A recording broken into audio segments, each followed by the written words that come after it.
19절부터 31절까지 말씀 우리 한 절씩 교독하시겠습니다. 신약 성경 누가복음 16장 19절 제가 먼저 읽습니다. 한 부자가 있어 자색 옷과 고운 베옷을 입고 날마다 호화롭게 즐기더라. 그런데 나사로라 이름하는 거지가 황제 투성이로 그의 대문 앞에 버리지. 그 부자의 상에서 떨어지는 것으로 배불리려 하며 심지어 개들이 와서 그 헌배를 핥더라. 이에 그 거지가 죽어 천사들에게 받들려 아브라함의 품에 들어가고 부자도 죽어 장사되게. 그가 음부에서 고통 중에 눈을 들어 멀리 아브라함과 그의 품에 있는 나사로를 보고 불러 이르되 아버지 아브라함이여 나를 긍휼히 여기사 나사로를 보내어 그 손가락 끝에 물을 찍어 내 혀를 서늘하게 하소서. 내 이것 가까이서 괴로워하나이다. 아브라함이 이르되 이에 너는 살았을 때 좋은 것을 받았고 나사로는 고난을 받았으니 이것을 기억하라. 이제 그는 여기서 위로를 받고 너는 괴로움을 받느니라. 그뿐 그러나 아니라 너희와 우리 사이에 큰 부렁텅이가 부렁텅이가 너희 너희 있어. 여기서 너희에게 건강하자 하되 갈 수 없고 거기서 거기서 우리에게 우리에게 한 번수도 없게 하였느니라. 이르되 그러면 아버지여 구하노니 나사로를 내 아버지 집에 보내소서. 내 형제 다섯이 있으니 그들에게 증언하게 하여 그들로 이 고통받는 것을 오지 오지 않게 않게 하소서. 하소서. 아브라함이 이르되 그들에게 모세와 선지자들이 있으니 그들에게 들을지니라. 이르되 그렇지 아니하나이다. 아버지 아브라함이여 만일 죽은 자에게서 그들에게 가는 자가 있으면 들게 하라. 다 같이요. 이르되 모세와 선지자들에게 듣지 아니하면 비록 죽은 자 가운데서 살아나는 자가 있을지라도 고난을 벗지 아니하리라 하였다 하시니라. 오늘 본문 말씀은 누가복음에만 기록된 예수님의 유명한 부자와 나사로의 비유입니다. 이 우리가 잘 아는 이 부자와 나사로의 비유를 보면 여기서 얻을 수 있는 진정한 교훈은 그 당시 사람이나 오늘 이 현대를 살아가는 사람들의 정신세계를 우리가 들여다볼 수가 있습니다. 예수님의 비유 중에 유일하게 사람이 살아있을 때 일어나는 정신세계, 그리고 사람이 죽었을 때 몸은 죽으나 정신은 죽지 않고 벌어지는 사후의 세계, 정신세계가 여러분 시간과 공간은 우리가 지금 초월할 수가 없습니다. 근데 오늘 본문을 보니까 부자와 나사로의 정신세계가 시공을 초월해서 순간에 서로 동시적으로 막 과거로 갔다, 현재로 갔다, 미래로 갔다. 오늘 우리에게 엄청난 깨달음과 교훈을 주고 있습니다. 그래서 먼저 보면 본문은 첫 번째 부자와 나사로의 이 생전의 인간의 정신세계를 이렇게 그리고 있습니다. 예수님께서 공생의 기간 동안에 말씀하신 이야기들은 정말 우리 삶 속에 연관된 소금이라고 그럴까요? 빛이라고 그럴까? 우리 삶 속에 나타나는 소재를 가지고 우리들에게 말씀하셨습니다만은 사실 예수님이 인간의 사후에 너희들이 갈 곳은 이곳이라 그런 것은 딱 이 부분에만 말씀을 하셨습니다.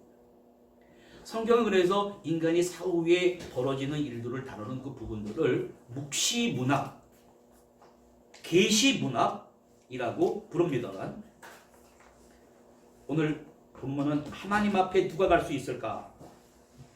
사람의 미래와 운명을 다룬 얘기가 많습니다만 오늘 이곳에서만 예수님이 유일하게 부자와 나사로 얘기를 통해서 정말 우리들에게 꼭 들려주고 싶은 얘기가 바로 이러한 것입니다.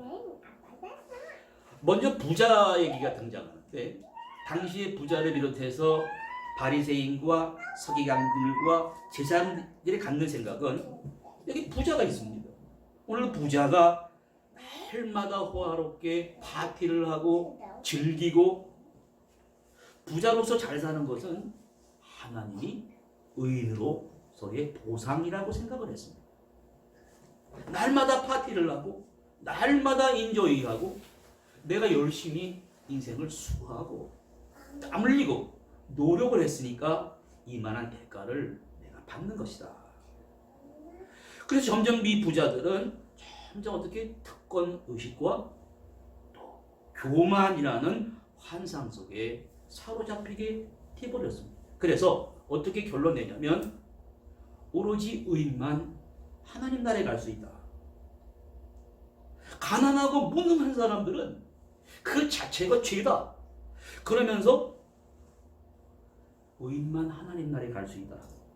예수님은 이 바리새인과 부자들의 정신세계가 잘못됐다는 것을 본문은 다루는 것입니다. 그래서 등장을 시킨 인물이 바로 나사로입니다. 근데 나사로가 있었는데 이 거지가 온몸이 그냥 상처난 헌대투성이로 부자의 대문 앞에 버려진 채, 부자의 대문 버려진 채, 부자가 먹다 남은 것을 버리면 그것으로 배불리려 하고 심지어 개들이 와서 그 나사로의 상처난 곳을 혀로 핥았다고 했습니다.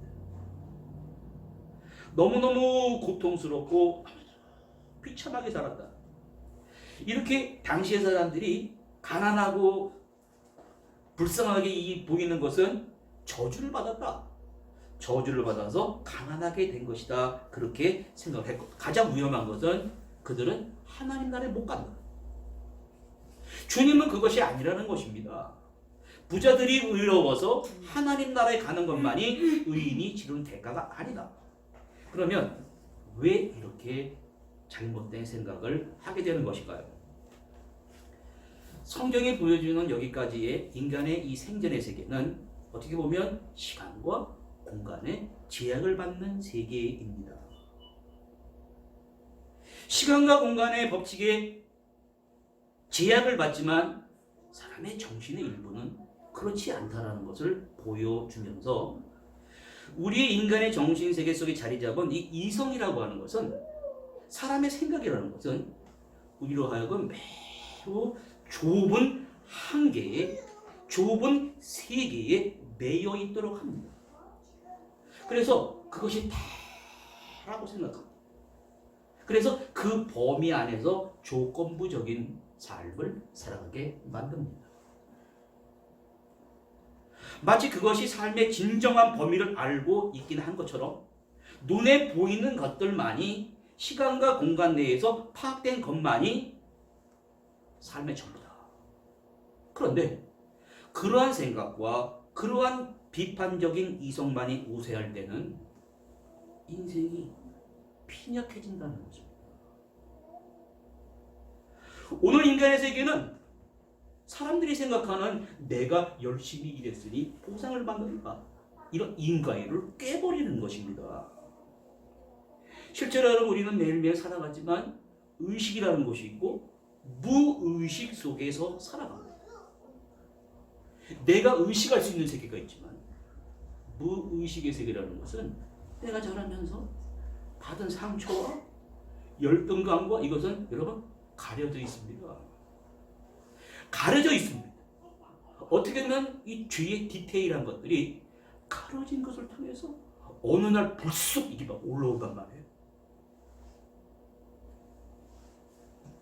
지금 주님은 부자로와 나사로의 눈에 펼쳐지게 될 다른 세계, 사후의 세계를 통해 이렇게 보여주시는데 그것은 무엇이냐면 인간의 이성과 아울러 인간의 정신세계에 나타난 의식과 또 잠재되지 않는 초월하는 세계를 의식화할수록 우리 인생에 지대한 영향을 미치는 정신의 실체를 정확히 파악하는데 한 걸음씩 다가가게 합니다. 나이가 드시거나 30대, 40대, 50대 이렇게 가면 점점 생각이 희미해지시고 잠깐만 잊어버리고 그런 일이 있습니다. 그럴 때 하는 말이 내 정신 좀 봐. 우리가 가지고 있는 당신의 실체가 무엇인지를 두 번째 주님이 어떻게 보십니까? 부자와 나사로의 죽은 후에 이어지는 정신 세계를 통해서 이렇게 보여주십니다. 본문 22절부터는 이제 부자와 나사로가 어떻게 살다 보니까 이제 죽었는데 같은 날 죽었어요. 참 여러분 신기하다고 생각하십니까? 같은 날 죽는 사람 많습니다. 오늘도 벌써 돌아가신 분들이 엄청나게 많은데요. 같은 시간에. 자, 사람의 몸은 죽지만 사람의 정신 속에 기억 속에 담겨져 있는 것들은 의식은 죽지 않아요. 그대로 생생하게 살아서 이렇게 모습을 보여줍니다. 거지가 죽어서 천사들에게 받들려 아브라함의 품에 안겼다. 아브라함은 믿음의 조상입니다. 부자도 죽어서 거대한 장례식을 치렀습니다. 동네 사람 다 오래가지고 성대한 장례식을 치러서 장사가 됐는데 그만 부자는 천사가 받들어서 이렇게 좀 좋은 장소로 가는 것이 아니라 음부에 처했다. 음부라는 것은 고통 중에 있는 것입니다. 고통 중에서 거기서 끝난 것이 아니라 고통 중에 눈을 들어보니까 우리 집 앞에서 맨날 빌어먹고 얻어먹던 나사로가 죽어서 믿음의 조상인 아브라함의 품에 안겨져 있거든요. 나사로를 보았다 그랬습니다. 여러분 이 모습은 여러분 뭘 보여주면 살았을 때는 한 사람은 엄청나게 휘황찬란한 의식주 속에서 살아가고 있는 모습을 보여주다가 거지는 버려진 채 개들이 와서 막 하는 모습을 보여주다가 완전히 반전된 모습을 보여주는 거예요. 어떻게 이러한 일이 벌어질 수 있는가? 자, 사후의 세계는 우리가 정확히 파악할 수 없지만 여러분 천체의 물리학이라고 하는 물리학자들이 즉 연구가 진행되고 있습니다. 여러분들을 이렇게 쳐다보고 있어요. 여러분 저를 쳐다보고 있는 것은 빛에 의해서 파악되는 순간입니다. 태양이 비춰지면서 우리가 그 정확하게 태양빛에 의해서 눈에 보이는 현상만 얘기했지만 천체 물리학자들은 그게 아니에요. 블랙홀이라는 거 있다고 그러는 거예요. 우주에. 블랙홀이 말입니다. 가다가 두 개가 팍 부딪히면은 거기서는 우리가 생전에 보지도 못한 중력파라는 게 나타나가지고 거기서는 시공간이 없어요. 그래서 눈에 보이는 게 확 휘어져 돌아가 나타나면서 시공간이라는 것이 존재하지 않는다라는 연구를 지금 하고 있습니다. 아인슈타인이라는 사람은 그래서 눈에 보이는 현상이 관찰자 입장에 따라 눈에 보이는 입장이 다르게 나타난다는 거예요. 오늘 여러분 우리가 지상에서 삶을 마감하고 우리 눈앞에 나타날 현상을 지금 여기서 생생하게 이렇게 보여주고 있습니다. 거기서 지금 부자를 뭐라고 했냐면은 살아있을 때는 맨날 파티만 했어요. 맨날 인조이 했습니다. 근데 왜 고통 중에 있느냐 이 말이에요. 고통 중에서 부르짖고 있습니다. 반면에 나사로는 아브라함의 품 안에서 행복한 놀라운 그런 행복한 순간을 즐거운 순간을 누리고 있습니다. 그러면 이 현상을 볼 때 거지 나사로가 자신의 잘못에 의해서 받은 고난이 생전의 고난이 아니었어요.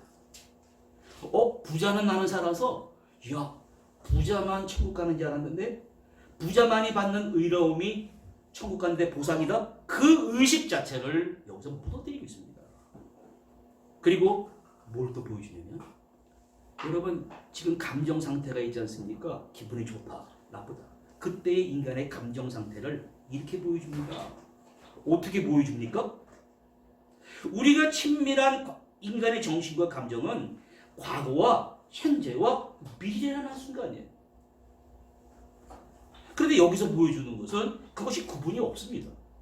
구분이 없고 동시성을 띠는 공간에 그대로 이어집니다. 부자가 있을 때는요 과거에 돈을 많이 벌었습니다. 열심히 노력을 했습니다. 그래서 내가 살았던 시간이 과거는 지나갔고 현재는 오늘에 와 있고 미래는 다가오지 않은 순간이 시간의 이해였습니다. 근데 지금 그게 아닙니다. 그전에는 내가 그냥 열심히 노력하고 수고하고 땀 흘리고 거기에 대한 보답으로 살아가는 인생에 펼쳐지는 새로운 파노라마에 빠져서 살아가는 것이 인생의 낙인 줄 알았는데 여기서 인과율이 깨지고 있습니다. 어떻게 깨져버립니까? 이야, 어떻게 이게 하나가 될 수 있어요? 현재와 과거와 미래가 시간을 파악할 수 없는 무시간적인 상태로 하나가 돼서 주님 거기서 무슨 말씀하시냐면 부자는 죽어서 고통 가운데 음부에 이르는 죽는 순간까지 이르기까지 알고 있었던 것만은 알고 있는 것 외에 모르는 것을 말씀하신다는 말입니다. 그 전에 갖고 있던 바리새인과 서기관과 부자들의 생각을 완전히 뒤집어 놓는 거예요. 그러면서 이렇게 말합니다. 25절에 너는 살았을 때 의로운 것으로 고난, 좋은 것을 받았고 나사로는 아니다. 고난을 받았다. 여기서 예수님은 한 사람 속에 정신세계 속에 냉혹한 의식을 이렇게 묘사하고 있습니다. 어리석은 부자는 실수하고 있는 것입니다. 내가 어떻게 저 거짓 나사로와 같을 수가 있다. 자기를 구별하는 의식을 정면적으로 파기시켜버리는 거예요. 그리고 무슨 생각을 하지 못했냐면 사람이 죽는다는 생각을 하지 못했어요. 근데 본문은 부자와 그 집에서 같이 빌어먹던 가난한 자가 같이 죽었습니다. 죽음 앞에는 예외가 없는 것을 보여줍니다. 또 성경에 등장하는 다른 한 부자의 모습을 보여줍니다. 열심히 일해서 돈을 많이 벌었습니다. 이 사람의 고민은 뭐였냐면 농사를 져서 수많은 쌀을 걷어들이고 보리 농사를 걷어들이는데 고민이 뭐냐면 쌓아놓을 창고가 없는 게 고민이에요. 여러분 참 행복한 고민이죠.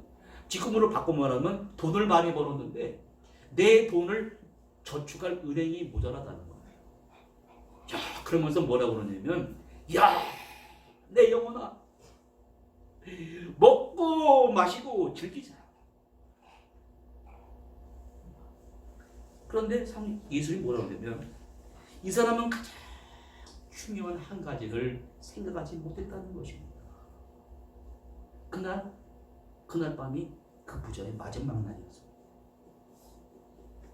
어리석은 자여 오늘 밤에 내 영혼을 내가 찾겠다. 도로 찾겠다. 그러면 너가 준비한 것이 누구의 것이 되겠느냐.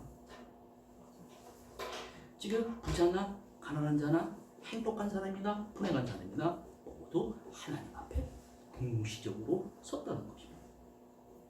절대자 앞에 섰다는 것입니다. 이 섰다는 현상을 우리가 주목해서 들어야 됩니다.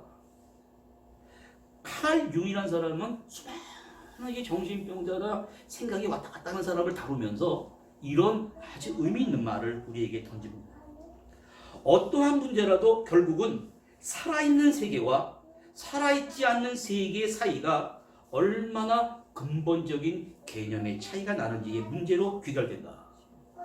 이 말을 바꿔 말하면 무슨 말이냐면 살아있는 세계라는 뭐냐면은 어떠한 효과를 일으킬 수 있는 차이가 하나의 원인이 될 수 있는 세계를 말하는 것이고 살아있지 않는 세계는 그저 당구공이나 은하계 충돌처럼 어떤 힘이나 충격과 내가 열심히 일한 거의 대가만이 원인과 결과가 되는 세계를 말하는 것입니다. 그러면 살아있는 세계와 살아있지 않는 세계 이 사이의 차이가 얼마만한 차이가 나는 것인가. 오늘 부자와 나사로가 하나님 앞에 섰습니다. 지금 뭐 하고 있냐면 심판을 받고 있어요. 자기가 살아온 시간을 심판받는 거예요. 지옥과 천당의 개념이 여기 등장합니다. 지옥이 있어야 되고 천당이 있어야 되고, 여러분 이 추상적인 얘기입니다만 제가 지지난주에 있었던 일을 소개하면 참 어처구니없는 일을 당했습니다. 차가 막 지나가는데 막 붐벼요.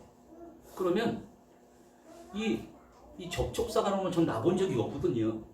근데 어떤 차가 오더니 제 백미를 툭 치고 가더라고요. 그래서 아유, 바쁘면 그럴 수도 있겠지.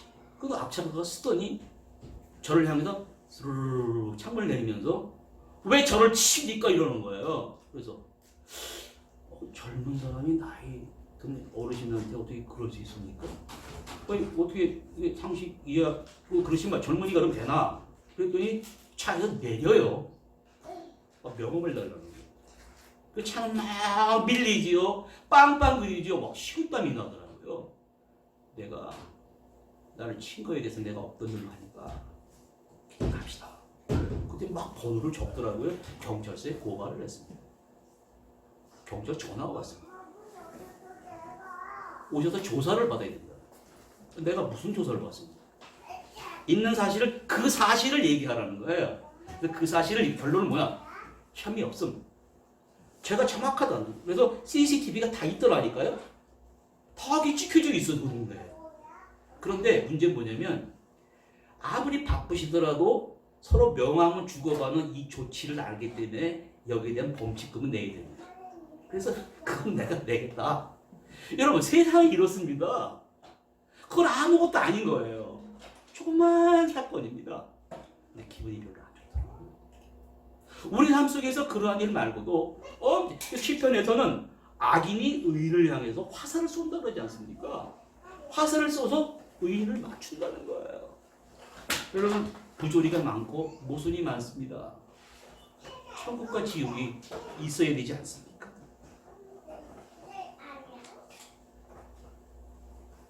우리가 선한 사마리아인의 비유를 합니다. 예수님이 선한 사마리아인의 비유를 하는 것은 강도 만나 쓰러진 자가 있었습니다. 제사장도 바빠서 지나갔어요. 성전에 일하는 레위사람도 바빠서 기장 지나갔어요. 성경은 바빠서 지나간 거에 대해서 잘 묻지 않습니다. 여러분 다 바빠요.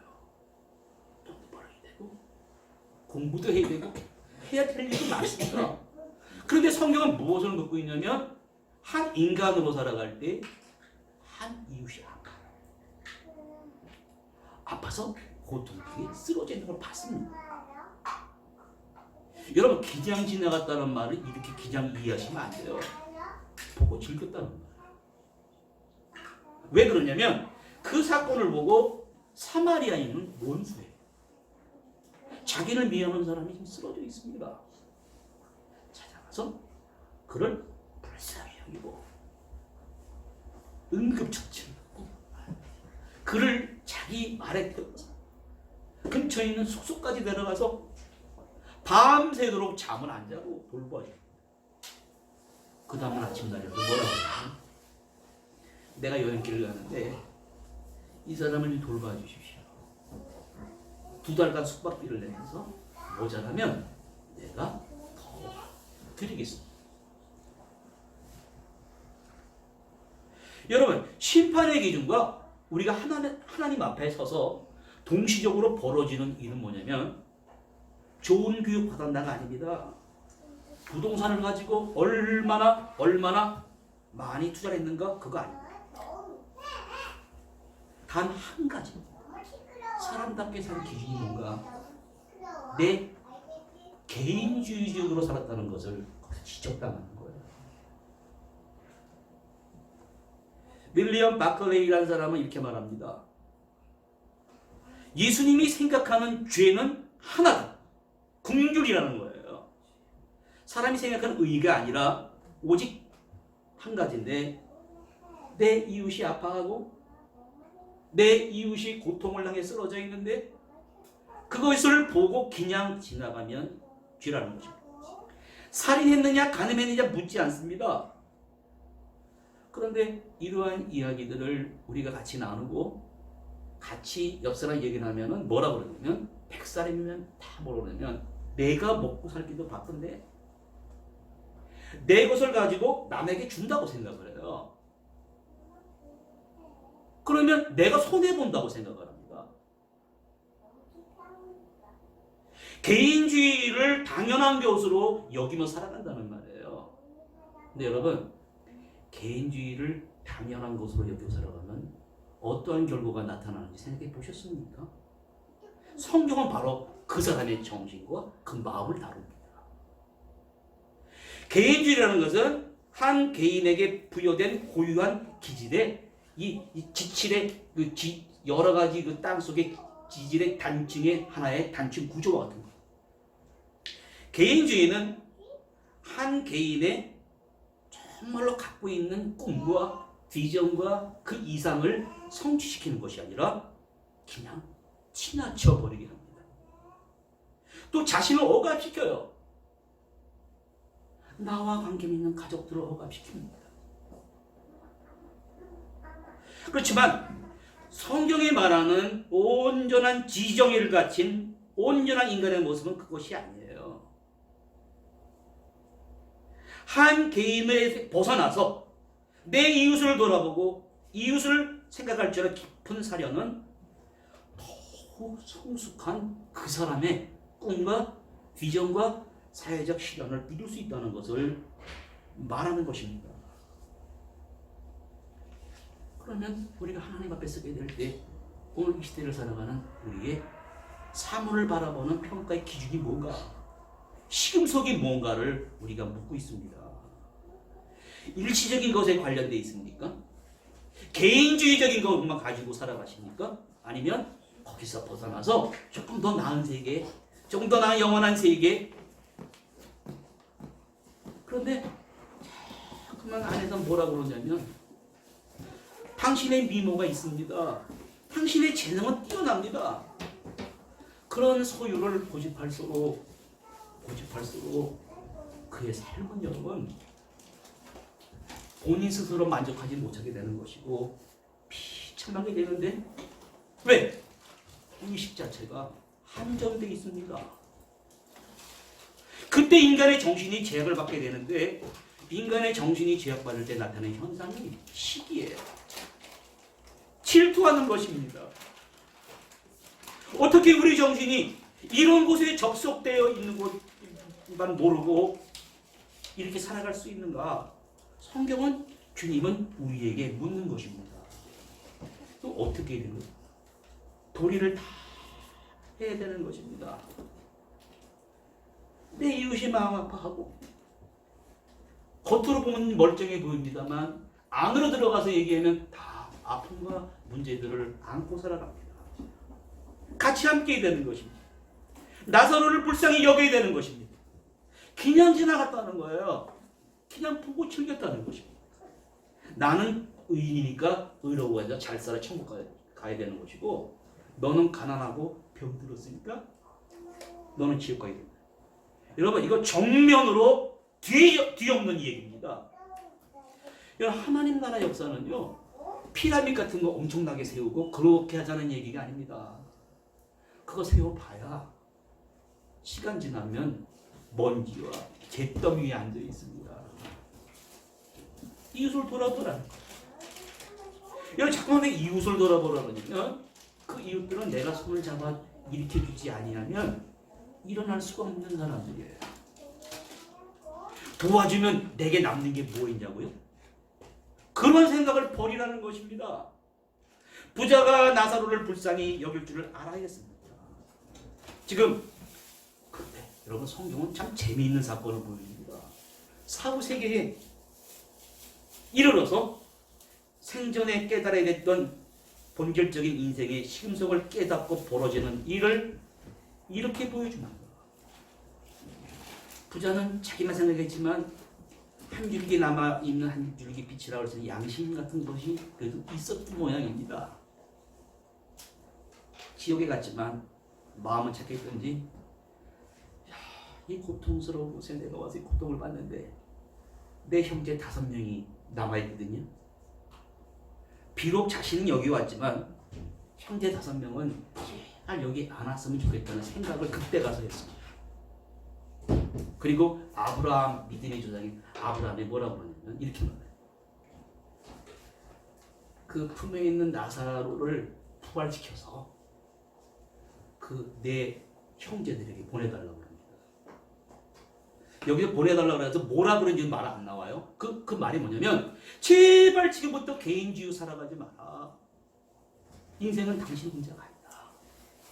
당신이 국률을 베풀어야 당신이 국률을 여길 줄 압니다. 이런 말들이 생략돼 버린 말입니다.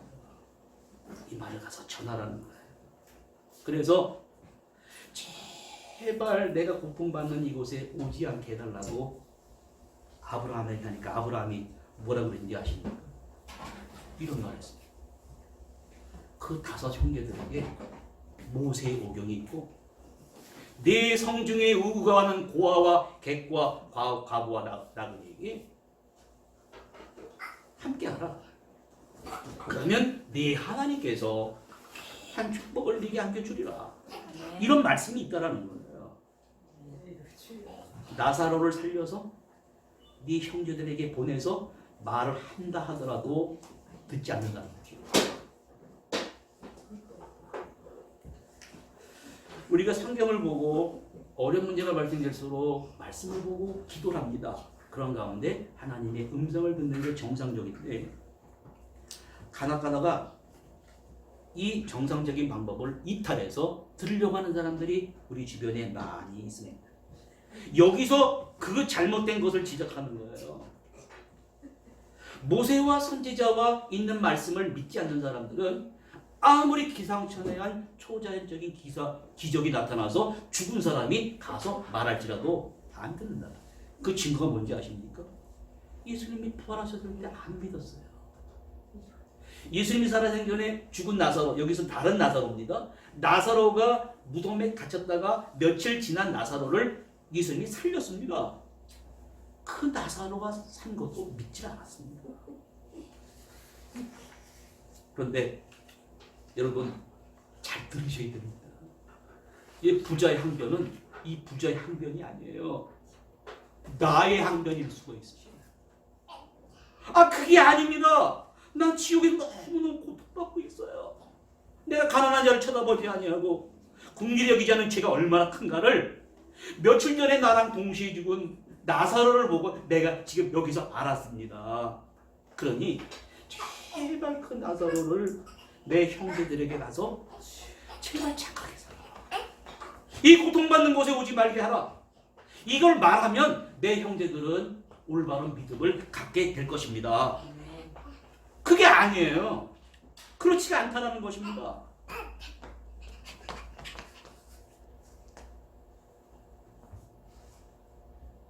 여러분 본문의 교훈이 뭐냐면 부자가 생전에 갖지 못했던 죽은 자의 정신세계에 큰 변화가 나타났습니다. 생전에 깨닫지 못한 것을 그때 가서 깨달았어요. 근데 늦었습니다. 기회가 지나갔다는 거죠. 나와 함께할 이웃을 함께하고 같이 삶을 나누고 불쌍히 여길 시간에 함께하지 않으면 시간이 지나가면 할 수 없다는 거죠. 그럼 오늘 우리는 뭔가요? 우리는 아직도 할 수 있다는 것입니다. 이웃과 함께 할 수 있다는 것은 하나님이 내게 주신 기회입니다. 이 기회를 놓치면 다시 되돌아올 수 없다는 것을 오늘 우리에게 말합니다. 그러면 사람들은 왜 이렇게 알지 못하냐 그 말이에요. 그 이유가 있습니다. 사람은 피곤하면 잡니다. 그 아침에 잠을 자고 일어나요. 일어나는 순간부터 뭐냐면 눈에 보이는 것만 믿습니다. 스마트폰을 딱 켭니다. 그날 벌어질 사건, 보도, 세일할 것은 다 믿어요. 눈에 보이는 일정한 세계 속에 살면서 그 세계를 통해서 우리의 가장 중요한 영혼과 정신의 전체를 형성시켜버립니다. 그래서 우리를 제한시켜버려요. 주님은 25절에 이것을 기억하라는 것입니다. 그게 아니라는 거예요. 살아있는 동안의 의식과 믿음과 신앙과 정신세계를 좀 새롭게 하라는 것입니다. 여기 보십시오. 그 당시에 시공을 초월한 곳에서 부자는 항변을 했습니다. 그것이 아닙니다. 내 형제들이 이것을 알아야 되는 거예요. 이것을 막 갈망하는데 살아있는 사람들은 몰라요. 기억조차 못하겠다는 거예요. 오직 나만 알아요. 율법적인 책임만 합니다. 개인주의 요새 만연되어 있습니다. 여러분 여기서 부자가 원하는 건 딱 한 가지입니다. 그게 아니라는 거예요. 인간의 생각, 눈에 보기만 하는 것이 다가 아닙니다.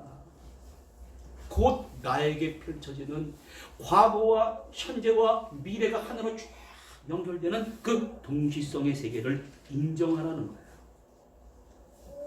그런데 여러분 왜 이런 것을 모르고 죽어서도 성경은요 사람이 죽어서 왜 극심한 혼란을 자초하냐 그 말입니다. 여러분 이 얘기를 우리가 심각하게 들어야 되는 거예요. 왜 그러냐면 세상 자체가 모든 것은 인간 중심적입니다. 오로지 삶의 지경만을 넓히고 삶의 공간만을 넓히고 합리적인 지식을 증가해서 나의 지식을 적용한 데만 쓰고 이렇게 살다 보니까 자신의 고유한 인간 자체의 단일성, 유한성 이거를 망각하고 사는 거예요. 그러면서 군중 속에 섞여 살면서 정치 권력 열광 속에서 이 독재자들이 판을 치고 매스컴에서 표출되는 스마트폰에서 표출되는 이 거짓된 망상적 봉일시 속에 살아갑니다. 성경은 여러분 우리의 의식이 중심이 아니에요. 우리의 의식은 어떤 거냐면 공부하면 열심히 공부하면 길이 열리고 좋은 대학 가고 이게 문명화된 의식 그 자체입니다. 여러분 이러한 의식은 오로지 자아의 세계일 뿐입니다. 진정한 자신이 있어요. 하나님이 오늘 말씀을 통해서 나에게 들려주시는 귀한 말씀이 있습니다. 이것이 우리의 중심이에요. 우리의 편협한 자아는 이 중심을 찾아 나가야 되는 것입니다. 그런데 내 자아의 세계가 반지하고 살아가요.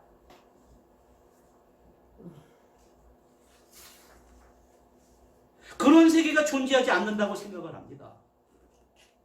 그래서 우리는 하나님의 귀한 자녀의 자리에서 주인의 자리에 살다가 노예의 자리로 추방당했습니다. 중심을 상실해버렸습니다.